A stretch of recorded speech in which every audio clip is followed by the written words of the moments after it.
السلام عليكم ورحمة الله وبركاته. أصحابتي كسر دواد muuqaal kale cusub maanta waxaan rabaa muuqaalka inaan kugu soo gudbiyo 10 muuqaal ee loogu jeclaa muuqaaladeda TikTok sanadkan maadaama uu dhamaado waxaan rabaa sanadkan 10 muuqaal ee loogu jeclaa tusiyo muuqaal koowaad ka bilaabayna rabatimaha baalashada ka daadana hadayarsanin waxa sameeyay 5 jeer maalintii shaambaas caruur si tartiib ah ugu dhaq waxa ka dhaqaysin waa bahalo yar oo ku dhasho marka kuleeyahay yar-yarkii le ma ahan ay ku soco ee waa bahalkaas u jeedin inkastoo marka qaar daadashaasna caadi iska noqon karto oo waxa la sheegay qofka noloshiisa timaha baalashada indhaha ka soo daad hadii meel lagu aruuriyo waxa lagu toli karaa jaakad oo ku labisto muuqaalkaas wuxuu ahaa muuqaalka koowaad muuqaalka labaad marka wuxuu kamid yahay sawirada ugu caansan oo qofka lagu baaray indhihiisa iyo maskaxdiisa xiriir qoto dheer inuu ka dhaxeeyo dadka qaar qacda koowaad ee sawirka arkaan waxa uu sawirmay laba waji oo iska soo horjeedo dadna qacda koowaad ay arkaan wax waji u muuqanaa laakiin waxa uu muuqanaa jaaska lagu ciyaaro dadna qacda koowaad ba jaas oo meel madow ku dhex yaala ay arkaan wax waji waxyaabaas uma muuqanaa isla markii way fahmayaan meesha wax ka jiro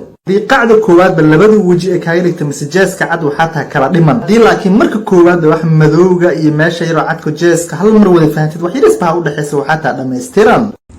muuqaalka lafirkeedna waa muuqaalka labaad ee aad loogu jeclaa oo comments badan laga soo bixiyay muuqaalka saddexaad yaa goorya ma indhaha gali kara ha gali kara hada nooca lulu oo ma loo yaqaan qaabku u galaan waxay taa cayaan qaar waxa inta ku qorinaan sidaas u raacay dhiiga kadib indhaha u gali karo adarta muuqaalkan wuxuu ku jira muraayad hore isha iyo meesha madow dhaxaysa oo galay qaab qaliin loo soo bixi karaa halkaana muuqaalka ugu badnaa oo farcilin badan laga soo bixiyay xitaa ma TikTok xitaa dadka caadiga laga soo baxay asxaabta taxidaan goorya ma indhaha gali kara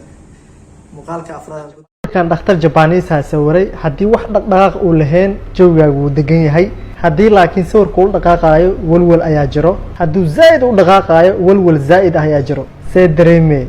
dii baalka isha uu ku badboodayo laba arin iska yaray laba arin nabadso midka koowaad iska yareynaysa waxay tahay walwalka iyo daalka midda labaad iska yareynaysa waxay tahay cabista kafeega badan labada arin aad badsanaysid midda koowaadna waxay tahay inaad biyo kugu filan aad cabtid iyo hurdo kugu filan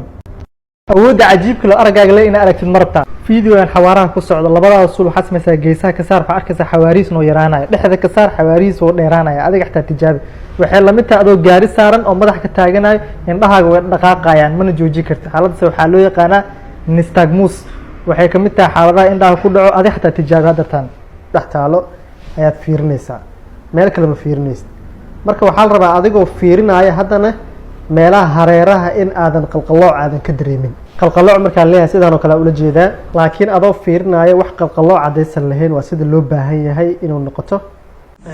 حتى كلينيك أو استعمالنا تجابداس وتجابس كعادي ما تجاب وحاول قد حيو كلها أو دبعتك سو جارتو كان لو تجاري وكميديا هذا مهم ويا السجارات وادتوركي عندها وأوجه هاي challenge واي وانسك باشالا دبعوي كان عندها يقول العناية وحيليه من سامع الظهور سيدا هذا تبع الظهور كساو جريمي سيالجا من سامع الكوس مس مدة ذكر عندها جعلاو سيدا كله هنا كتاجر لسعو muuqaalkan waa muuqaal aad farciin loogu soo muujiyay